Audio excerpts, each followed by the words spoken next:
দীর্ঘ সময় যার বক্তব্য শ্রবণ করবার জন্য রোদের মধ্যে কষ্ট করে আমরা এখানে বসে রয়েছি। বর্তমান বাংলাদেশের জিন্দা শাহজালাল, রাজপথের লড়াকু সৈনিক, আগামী বাংলাদেশ গড়বার অন্যতম নেতা, মজলুম জননেতা আল্লামা মামুনুল হক, আল্লামা মামুনুল হক।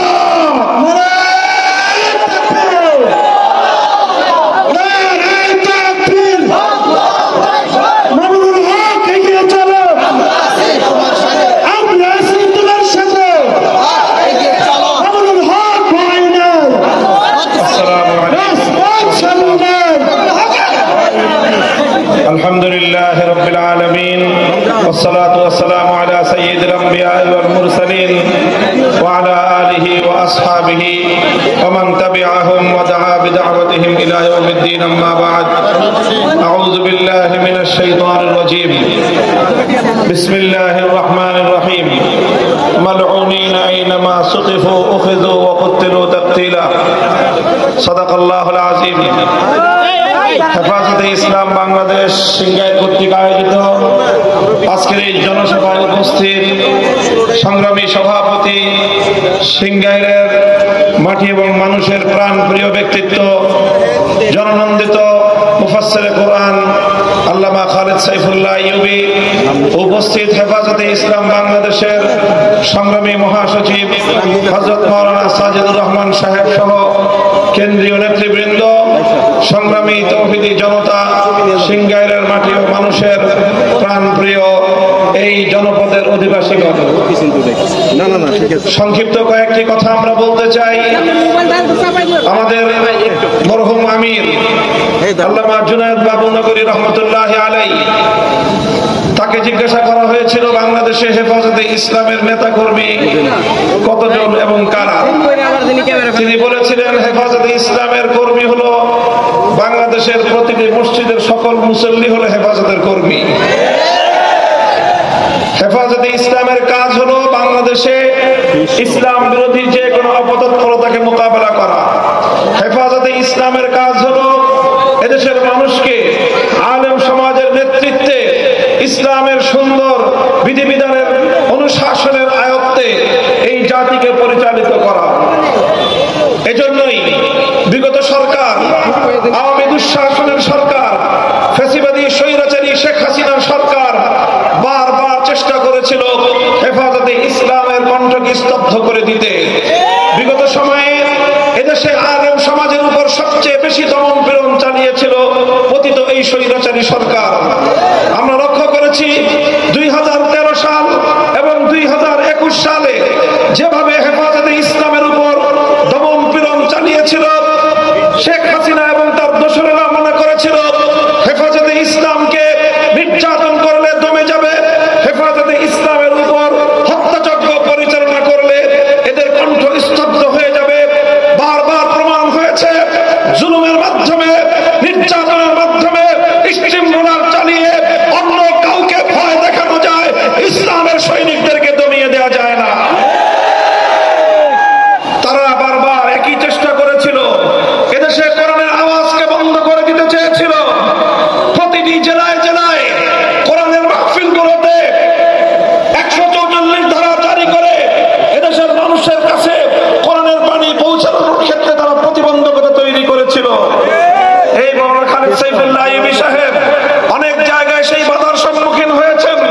প্রতিটি জেলায় জেলায় আমার মাহফিলগুলোতে 144 ধারা জারি করে আমাদের কণ্ঠকে, কোরআনের বাণীকে বাংলার মাটি থেকে মুছে ফেলবার পায়তারা চালিয়েছিল। ইন্না নাহনু নাযালনা যিকরা ওয়া ইন্না লাহু লাহাফিজুন। শেখ হাসিনা নিশ্চিন্ন হয়ে যাবে।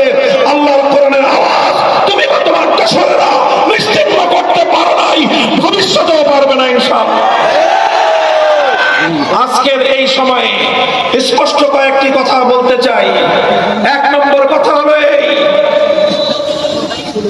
বিগত সরকারের দোসরেরা তারা চেষ্টা করেছিল বাংলাদেশের শিক্ষা ব্যবস্থাকে হিন্দুত্ববাদে পরিচালিত করে হিন্দুত্ববাদী আগামী একটি প্রজন্ম গড়ে তুলতে। এদেশের মানুষ বুকের রক্ত দিয়ে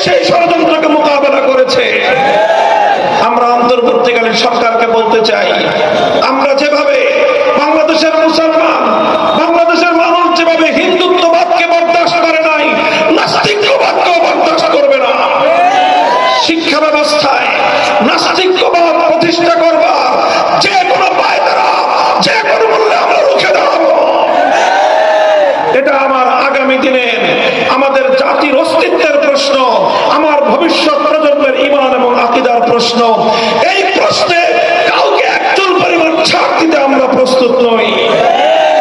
দ্বিতীয় নম্বর কথা, কিছু আইনের সংস্কারের নামে বাংলাদেশে পাশ্চাত্যের বেহায়াপনা অশ্লীলতাকে আমদানি করবার পায়তারা চালানো হচ্ছে। আন্তর্জাতিক মানবতা বিরোধী যে আইন, সেই আইনে সংস্কারের প্রস্তাব এনে ট্রান্সজেন্ডারের নামে সমকামিতা আমদানি করবার দুরভিসন্ধি চলছে। 2 নম্বর, ম্যারিটারিয়াল রেপ নামে, বৈবাহিক ধর্ষণ নামে ঘরে ঘরে আল্লাহ প্রদত্ত স্ত্রীর উপর স্বামীর অধিকারকে ভুলুণ্ঠিত করবার পায়তারা চলছে। জোরপূর্বক গর্ভধারণকে মানবতা বিরোধী অপরাধ বলে আখ্যায়িত করে আল্লাহ রাব্বুল আলামিন প্রদত্ত স্বামী স্ত্রীর সোনার সংসারে স্বামীর কর্তৃত্বকে চ্যালেঞ্জ করে স্বয়ং আল্লাহর বিরুদ্ধে চ্যালেঞ্জ ঘোষণা করবার পায়তারা চলছে বাংলাদেশে। আমরা পরিষ্কার ভাষায় বলি, যদি এভাবেই আমাদের ধর্মকে, আমাদের ইসলামী আকীদা বিশ্বাসকে, আমাদের চিন্তা চেতনাকে যদি চ্যালেঞ্জ করা হয়, আমরা আবার চক্রে যেতে বাধ্য হব।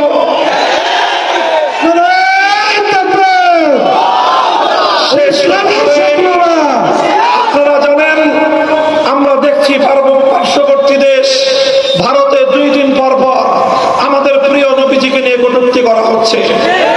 কয়েকদিন আগে গেল নুপুর শর্মা, এখন আবার আসছে মহারাজ, তাকে আবার উস্কানি দেয় ক্ষমতাসীন বিজেপির সাংসদেরা। আমরা বলতে চাই, ভারত রাষ্ট্র অনেক বড় হতে পারো, আমার নবীর উপর যদি এভাবেই তোমরা তোমাদের কুৎসারণের ধারা অব্যাহত রাখো, ভারতের মুসলমানরা মুম্বাই অভিমুখে লাখো জনতার লং মার্চ করে বার্তা দিয়েছে, নবীর ইজ্জতের গ্যারান্টি না পেলে ভারত খান হয়ে যাবে। বাংলাদেশের সরকারকে বলবো, ওদিকে তারা রাষ্ট্রীয়ভাবে সরকারি উদ্যোগে আমার নবীর ইজ্জতের উপর আঘাত হানবে, আর আপনারা ইলিশ মাছের রপ্তানি করবেন। এই প্রেম প্রীতি বাংলাদেশের মানুষের চোখে ভালো লাগে না। বলবেন রপ্তানি করি বৈদেশিক মুদ্রা আমদানি করবার জন্য, আমরা বলি আমার নবীর ইজ্জতের উপর আঘাতকারীদের সঙ্গে ব্যবসা করে বৈদেশিক মুদ্রা আমদানি করবার প্রয়োজন নয়। প্রয়োজনে আমরা পেটে পাথর বাঁধবো, নবীর উপর আক্রমণকারীদের সঙ্গে কোনো আপোষ না। ভারতের রাষ্ট্রদূতকে তলব করেন, সতর্ক করেন, যদি সতর্ক না হয় প্রয়োজনে কূটনৈতিক সম্পর্ক ছিন্ন করেন। আমার নবীর ইজ্জতের উপর আক্রমণ আমরা বরদাস্ত করি না। কাদিয়ানী সহ যারা আল্লাহর নবীর খতমে নবুয়তের উপর আক্রমণ করে, নবীর ইজ্জতের উপর যারা আক্রমণ করে, সংসদে আইন তৈরি করে, এই সকল অপতৎপরতার দুয়ার বন্ধ করতে হবে। আমাদের সেই দাবি আমরা আবার জানিয়ে রাখি, আল্লাহর নবীর ইজ্জতের বিরুদ্ধে, নবীর সম্মানের উপর কটূক্তিকারী মুরতাদের জন্য সর্বোচ্চ শাস্তির বিধান, মৃত্যুদণ্ডের আইন চাই আমরা। সংগ্রামী সাথী ও বন্ধুগণ, ইনশাআল্লাহ আলেম সমাজের সাথে আপনারা আছেন তো? আমরা ক্ষমতার রাজনীতি করি না, আমরা ক্ষমতার রাজনীতি করি না, আমরা মানুষের জন্য রাজনীতি করি। করলে আমরা ইসলামের সম্মান রক্ষা করার জন্য রাজনীতি করি। হেফাজতে ইসলাম বাংলাদেশ অরাজনৈতিক সংগঠন। অরাজনৈতিকের অর্থ হলো কোন দলীয় রাজনীতি হেফাজতে ইসলাম করে না, কিন্তু ইসলামের উপর আঘাত আসলে এক মুহূর্তের জন্য হেফাজত অতীতেও নীরব থাকে নাই, ভবিষ্যতেও নীরব থাকবে না। কথাগুলো বুঝলে ভালো হবে, না বুঝলে কিভাবে বুঝাই দিতে হয় সেই ভাষাও আমাদের জানা আছে। ইনশাআল্লাহ আগামী দিনে আপনাদের প্রিয় নেতা, আপনাদের রাহবার, এই সিংগাইরের মাটিতে হেফাজতে ইসলামের প্রতিনিধি আল্লামা খালেদ সাইফুল্লাহ আইয়ুবী সহ দেশের শীর্ষ উলামায়ে কেরাম আপনাদেরকে যখন ডাক দিবেন, যে কোনো ডাকে সাড়া দিতে প্রস্তুত থাকবেন তো ইনশাআল্লাহ। যতদিন বাঁচবো ইসলাম নিয়ে বাঁচবো, যদি মরতে হয় আল্লাহর দ্বীনের জন্য জীবন দেওয়াকে জীবন বাঁচিয়ে রাখার চেয়ে শ্রেষ্ঠ মনে করবো ইনশাআল্লাহ। শরীফ। হেফাজতে ইসলাম বাংলাদেশ জিন্দাবাদ, বাংলাদেশ জিন্দাবাদ। ওয়া আখিরু দাওয়ানা আলহামদুলিল্লাহি রাব্বিল আলামিন। আসসালামু আলাইকুম ওয়া রাহমাতুল্লাহ।